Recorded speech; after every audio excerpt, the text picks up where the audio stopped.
Salut à tous, bienvenue dans Story Movies. Au sommaire de nos envies de cinéma, l'art n'a pas de frontières, alors on vous emmène au Festival international du film de Marrakech.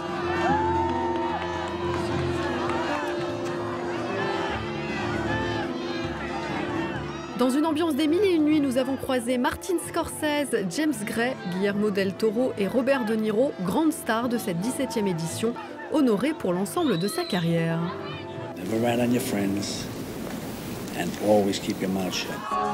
Et celui qui a mené la cérémonie n'était autre que l'immense Martin Scorsese, venu célébrer son acteur fétiche. De Mean Streets aux Affranchis en passant par Taxi Driver et Raging Bull, 8 films ont réuni les deux monstres sacrés. En attendant le 9e, The Irishman, qu'ils viennent de tourner et qui marque leur retrouvaille professionnelle 23 ans après Casino. We knew each other at a very early age, actually, around 16 years old. Then we lost track of each other, but he knows the world I grew up in. For me, we were attracted to the same type of character, and we weren't afraid, and I don't think even now, to embrace characters that might be difficult or offensive to many people. There's a humanity there in him that, I don't know what it is, we just simply connect. And we also don't necessarily have to talk about it a lot. Yeah. Yeah. Who's this? This is Vinny. Vinny, what happened? Well, Everything get straightened out? No, we had a problem. I mean, we tried to do everything we could. What do you mean? Well, you know what I mean. He's gone. And we couldn't do nothing about it. That's it. What do you mean? What do you mean? He's gone. He's gone. And that's it. Fuck. I knew it. I can believe it. I can't fuck it.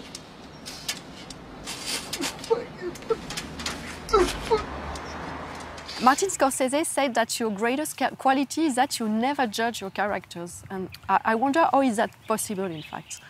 Well, I try to look at from the character's point of view, why they're doing something. For example, I try to even look at someone like Trump and understand, say, what is it that I'm trying to empathize, I'm trying to put myself inside his, and I can understand some things, but somewhat, but I can't understand, and I don't find myself not wanting to understand that kind of attitude toward life, toward people, toward humanity. It's anti-human. It's like another kind of virulent virus has come along and that the antibiotic can't fight anymore. So I wouldn't want to ever play a character like him because I don't see, at this stage, maybe 50 years, a character like him. There are others. When did you start to believe in the power of art? Was it since the beginning? Oh, I don't know, just when you see movies and you see people's lives you see the problems that they have that either you could identify with or you could say, I'm glad I don't have those problems. It's even worse there. And I have great empathy for what they're going through. But there's always, that connection to what other people are about and that they're not any different than you. I'm sure you've been asked this a million times about your favorite movie or your favorite director, but aren't there some nice ghosts in your life, directors who passed away but who are here with you and are part of your life?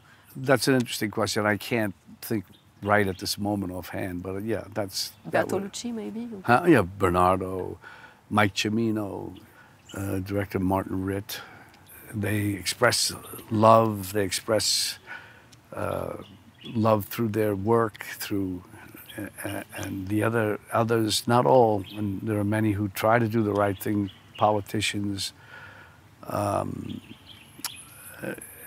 they have the responsibility, but they don't know how to use it. Tonight there's gonna be this amazing screening of The Untouchables on the Jama El Fna Square. Do you remember the first time you watched you on screen, and how is that when you watch a movie? Do you see the character? Do you see the actor? Well, sometimes I see, the thing that they had last night I thought was good and interesting. I liked it, and also because they'd show something, then they'd cut away, or they didn't get into the scene, and I was happy because I don't want to watch So for me, it was okay. But sometimes it's just for pure vanity. I don't like the way I look, even as the character. I don't like something, you know, that too. Thank you. It was so short. It was such a pleasure because I grew up with your movies. So you watch a lot of movies? Yes, sure. I spend my time even in the evening, and I want my children to be terrific. To have the same love that I have. Thanks again. It was a real pleasure. That's interesting.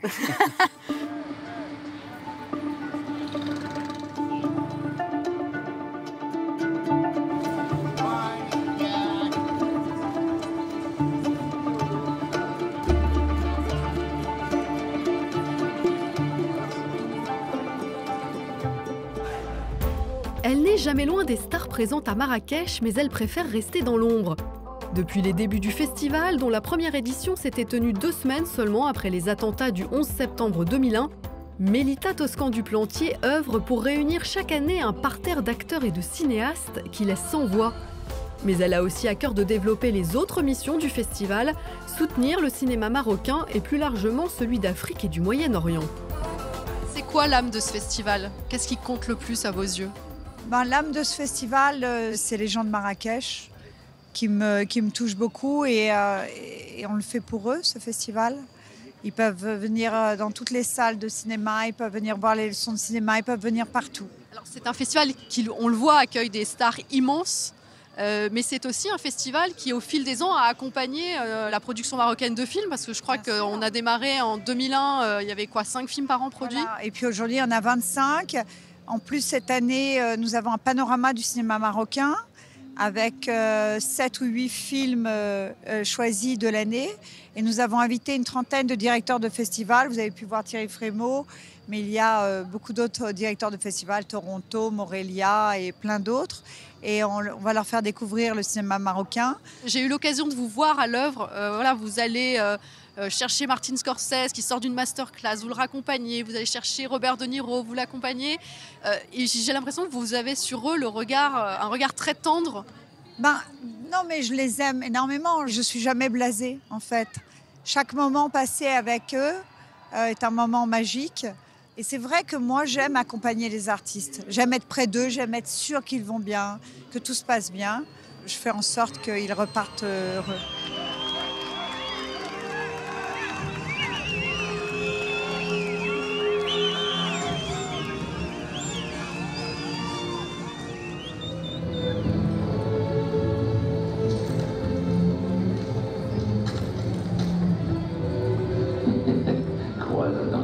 Le flic ou à la tasse.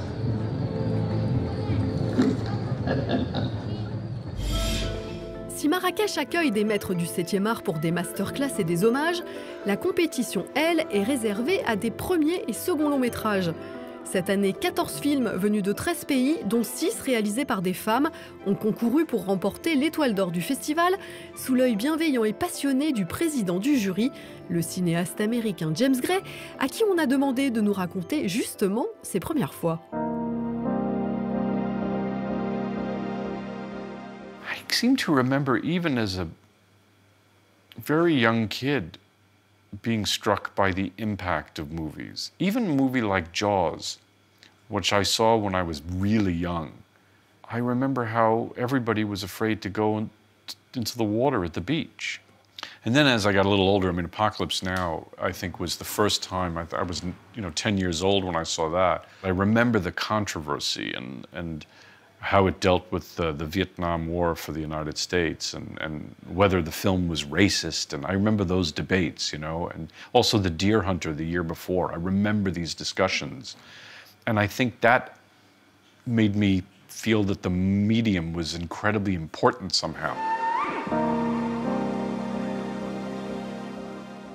I have a funny and maybe horrible thing to admit to you. When I started making that movie, I was very young, I was 23, and I thought I was fantastic. I thought I was a genius. I thought, I'm incredible. And then I saw the first edit of the movie, and it was the worst movie I'd ever seen. And all of a sudden, my ego went, and I realized, no, it's work. It's a craft. you're not that good. It takes time to become something if you're lucky.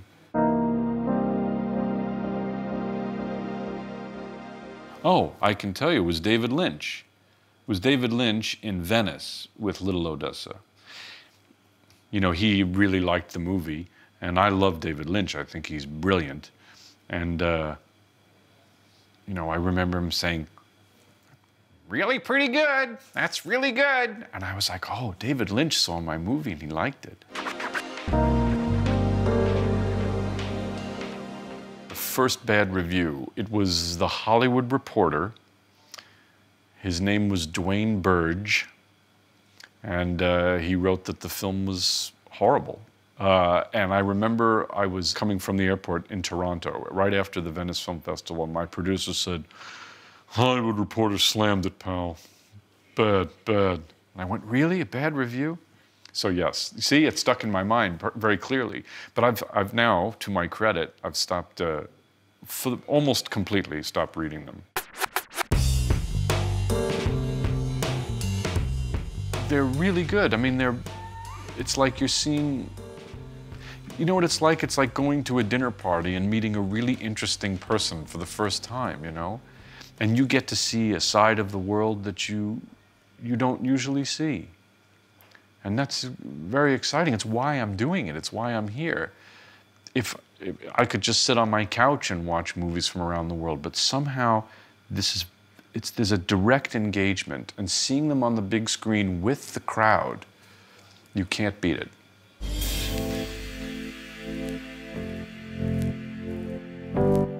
Autre réalisateur de renom qui a partagé avec nous son amour du cinéma, le Mexicain Guillermo Del Toro, oscarisé pour La forme de l'eau en mars dernier.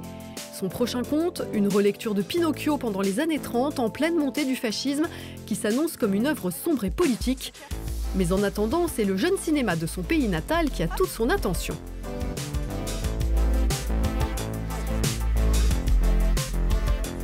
There is a beautiful project here called Cinema Madrasa Morocco, and the project is to help to save Moroccan movies and cinemas and theaters because they are all closing. And so, are you a supporter of the communion of watching film in a theater? Of course. I mean, I think that certainly the last two generations have not grown with cinema viewed as the way we view it. When you try to catch up with all the world cinema over 100 years, there is an accessibility I've found very useful. It's almost like going to the library and checking out a book. Or if you cannot afford the babysitter, the car, the time to go to the movies, we have to be democratic. But I think culturally it's extremely important to preserve the culture of viewing cinema in the cinema. How did you fall in love with cinema? Because usually you start to be a movie viewer by watching movies from your own land and then movies from all over the world. How did that work for you? I was growing up in the 60s, so we had such a mixture. We had Japanese movies, British movies, American movies, European movies. It was so permeable. And then on TV you had all the classical Mexican movies on TV all the time, every day almost, you know? So it's a mixture of this diet of alien sensibilities and local sensibilities mixing that made me fall in love with cinema. Do you feel loved by your country? Do you feel very Mexican or more a citizen of the world? No, I'm completely Mexican. I feel loved in Mexico, but there was a moment in the 80s where Mexican cinema looked like it was going to be suffocated. And there was a willful desire by the authorities of culture to have it suppressed. Wow. Because some people really hated it. The Cinematheque was mysteriously burned to the ground with hundreds of movies that can never be recuperated. Chronos, the first movie, was met with a lot of hostility from the authorities. So winning helped a lot because at least after that I could try and get work somewhere else. I was able to secure a second movie in America and a third movie in Spain, and then it went away, you know, it keeps going.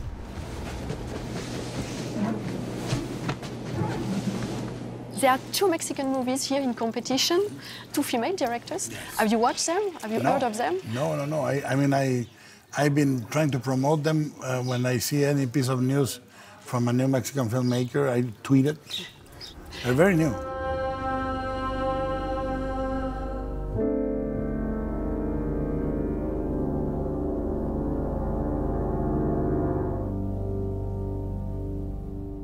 You've created 2 scholarships in Mexico, Open a Cinema in Guadalajara, where you were born. And we are creating a program for animation with a lot of support that we're going to announce very soon. It's important for me. Thank you so much. My pleasure.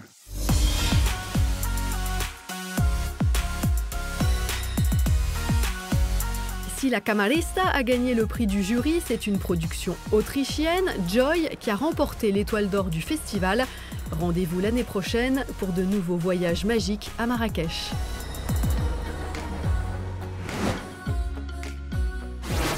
Permission to come aboard. La semaine prochaine, Story Movies reprend ses quartiers d'hiver en France et vous propose sa petite sélection de fin d'année. Au programme, rencontre avec Oscar Wilde, Mary Poppins et les créatures qui vont peupler vos rêves de Noël. Salut!